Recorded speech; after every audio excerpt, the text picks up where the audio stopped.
तो आज हम लोग स्टार्ट करते हैं कि जेके सेंटर कॉलेज का फॉर्म कैसे फिलअप करना है, इसका कंप्लीट ट्यूटोरियल शुरू करते हैं। तो सिंपल सा है कि जेके सेंटर कॉलेज डॉट इन लिख के इसके एप्लीकेशन पे चले जाएंगे। यहाँ पे मेरे एप्लीकेशन पे ऑलरेडी इसका यूआरएल सेट था, इसलिए ये इस यूआरएल पे डायरेक्ट आ गया। अदरवाइज आप लोग अगर ऐसे जेके इंटर करके लिखोगे गूगल पर, तो यहाँ पर उसका ये आ जाएगा, लिंक आ जाएगा। ये जो सबसे पहला वाला लिंक है, यहाँ पे क्लिक करना होगा। जैसे आप यहाँ पर क्लिक करोगे, यहाँ पे एक लॉगिन का बटन आएगा। लॉगिन वाले में क्लिक करते ही आपको दो ऑप्शन देगा। ये एडमिन आपके काम का नहीं है। तो यहाँ पर लॉगिन एंड कंटिन्यू, मतलब पहले अगर आप रजिस्ट्रेशन कर चुके हो तो लॉगिन आप कंटिन्यू कर सकते हो, रजिस्टर नहीं किया हो रजिस्टर नाउ एंड कंटिन्यू करना। जैसे रजिस्टर नाउ एंड कंटिन्यू करोगे यहाँ पे, तो यहाँ पे आपको आ जाएगा रजिस्ट्रेशन करने का डिटेल। ये पूरा डिटेल है रजिस्ट्रेशन का। तो यहाँ पर आप डालोगे अपना नाम। मैं अपना नाम नाजिश इकबाल डालता हूँ। ठीक है। स्ट्रीम सेलेक्ट करो जो भी आपका है, मैं आईएससी करता हूँ। जेंडर जो भी आपका है। Select education. ठीक है, select educational year. Educational year जो है फर्स्ट ईयर की डालना है। वो स्टूडेंट जो ऑलरेडी एडमिटेड उसके लिए सेकंड ईयर है, तो आपके लिए ये फर्स्ट ईयर होगा, तो फर्स्ट ईयर डालना। ईमेल में मैं akbar.into@gmail.com, और यहाँ पर कॉन्टैक्ट नंबर 8252293420। ठीक है। पासवर्ड अपने हिसाब से आप सेलेक्ट कर लेना। मैंने अपना सेलेक्ट कर लिया है। और एक बार कंफर्म पासवर्ड भी आपको करना है। उसके बाद जैसे आप यहाँ रजिस्टर करोगे, यहाँ आ गया your registration ID has been created. Thank you for registration with us. You can log in now. Email sending fail इसलिए हो रहा है क्योंकि ये वाला जो आईडी है वो शायद रियल आईडी नहीं है, इसलिए email sending fail. Please try. तो वो ईमेल के लिए है। आप लोग अपना रियल ईमेल आईडी डालोगे तो वो रियल जाएगा, उसके लिए कोई इशू नहीं है। ओके। फिर यहाँ पर हम इसको साइन इन कर लेते हैं। ये साइन इन करके मेरा डैशबोर्ड आ गया है। ये कंप्लीट डैशबोर्ड है, जहाँ से आपका पूरा कंट्रोल यहीं से एक्सेस होगा। ठीक है। तो अब जब आप अपने डैशबोर्ड पे आ गए हो, तो आप सिंपल जाओगे एडमिशन, एडमिशन फॉर्म। ये एडमिशन फॉर्म का डिटेल है। यहाँ आप अपनी डिटेल्स डालोगे, date of birth, gender, category, religion, nationality Indian, person with disability. उसके बाद मैरिटल स्टेटस, आधार नंबर। ठीक है। जिसमें स्टार है वो मैंडेटरी है, जिसमें स्टार नहीं है वो मैंडेटरी नहीं है, उसको आप स्किप कर सकते हो फिलहाल के लिए। अम, ठीक है। ब्लड ग्रुप डालना है, मैंडेटरी है। हाइट डालना है। हाइट जो है हमेशा सेंटीमीटर में डालना है। अपना हाइट मेजर करके आप सेंटीमीटर में यहाँ डालोगे। वेट केजी में डालना है। ठीक है, और सबमिट कर देना है। Student detail data has been updated successfully. ये हो गया। ओके, अब आगे बढ़ो नेक्स्ट सेक्शन में। तो जैसे ही आप एक सेक्शन कंप्लीट करोगे, आप नेक्स्ट सेक्शन में पहुंच जाओगे। यहाँ पर आप अपना एड्रेस ले लो। अगर आपका करस्पॉन्डिंग और परमानेंट एड्रेस दोनों सेम है तो यहाँ आप सेम पे कर दो। उसके बाद आप सबमिट एड्रेस करके आगे बढ़ सकते हो।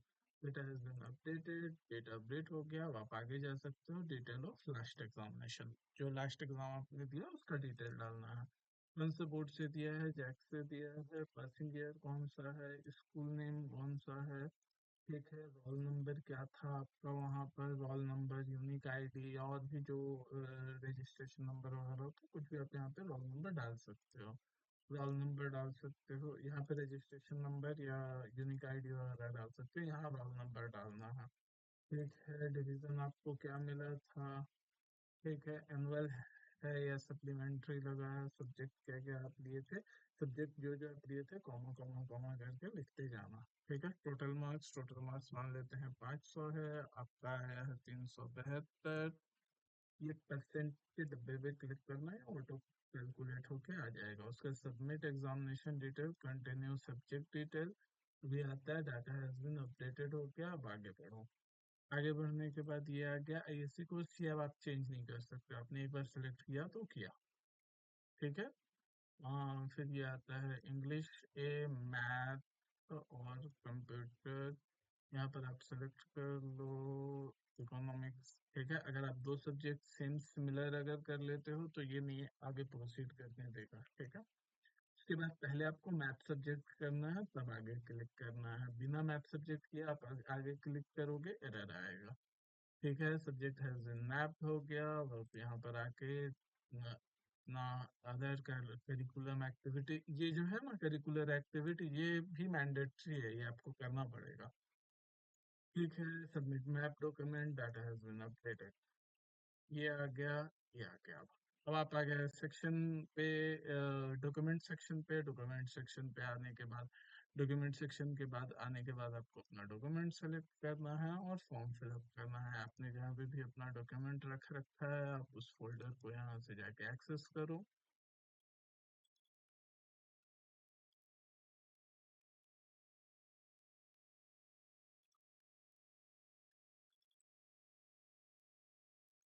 जो फोल्डर आपने सेलेक्ट किया, जहाँ आपका फोटो है उस फोल्डर को सिलेक्ट करना होगा। यहाँ से आप सबसे पहला सिग्नेचर है, यहाँ से सिग्नेचर लो, सिग्नेचर अपलोड हो जाएगा।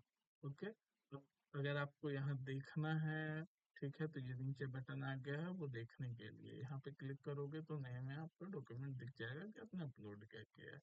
उसके बाद यहाँ पर आप फोटो ले सकते हो, ये फोटो आप सेलेक्ट कर सकते हो।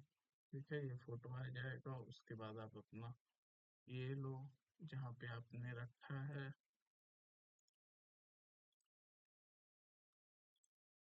ठीक है, उसके बाद आधार कार्ड आप सेलेक्ट कर सकते हो।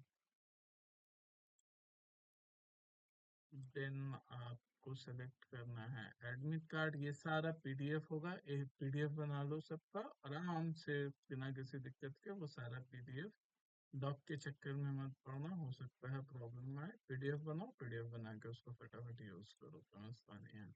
कास्ट सर्टिफिकेट पीडीएफ लो। ठीक है, document has been updated successfully. ठीक है, ये सारा हो गया। जब ये सारा हो जाएगा तब आप यहाँ पर चेकबॉक्स पे क्लिक करना। चेकबॉक्स पे क्लिक करोगे तो क्लिक टू पे नाउ आएगा। यहाँ पर क्लिक टू पे नाउ में ये आ गया आपको। अभी अमाउंट, क्योंकि ये डमी टेस्ट है इसलिए अमाउंट यहाँ पर ₹1 आ रहा है। आपके केस में ₹100 या ₹200 आएगा। ठीक है, पे नाउ पे क्लिक करें। उसके बाद मेनली आपको जो भी मेथड यूज करना है आप वो मेथड यूज करो। यहाँ पे आप क्यूआर कोड एक्टिव कर सकते हो। मैं भारत पे से क्यूआर कोड से पेमेंट करता हूँ।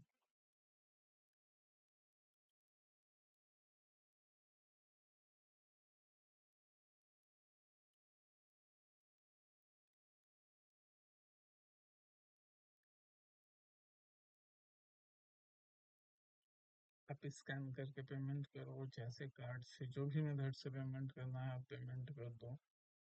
ठीक है, आपका पेमेंट होने के बाद इसमें थोड़ा देर टाइम लगेगा, थोड़ा टाइम इसमें लगेगा। 5 मिनट 10 मिनट, 5 मिनट 10 मिनट नहीं, सॉरी, 1 मिनट, आधा सेकंड, 1 मिनट ऐसा। कंप्यूटर के मामले में 5 मिनट 10 मिनट बहुत बड़ा होता है। यहाँ पे डिटेल आया है, जो भी डिटेल आपका जितना भी डिटेल इसमें होता है बैंक साइड का, ये सारा डिटेल आता है। ठीक है, और ये आपका ट्रांजैक्शन का डिटेल है। ट्रांजैक्शन सक्सेस हो गया है, ट्रांजैक्शन सक्सेसफुली प्रोसीड हो गया है। अगर आपका ट्रांजैक्शन सक्सेस नहीं होगा तो यहाँ पर रेड कलर का आएगा और पैसा आपके सिस्टम में पेमेंट हो जाए, रिटर्न हो जाएगा ऑटोमेटिक। ये होने के बाद अब आप बैक टू लॉगिन कर दो, अब वापस से लॉगिन पेज पे चले गए। इसके बाद आपका जो एप्लीकेशन है, एप्लीकेशन चला जाता है, आपका एप्लीकेशन चला जाता है कॉलेज के पास वेरीफाई होने के लिए। अब कॉलेज वेरीफाई करेगा तो मैं पार्ट 2 में इसके एडमिशन का प्रोसेस आपको बना दूंगा। Okay, thank you so much.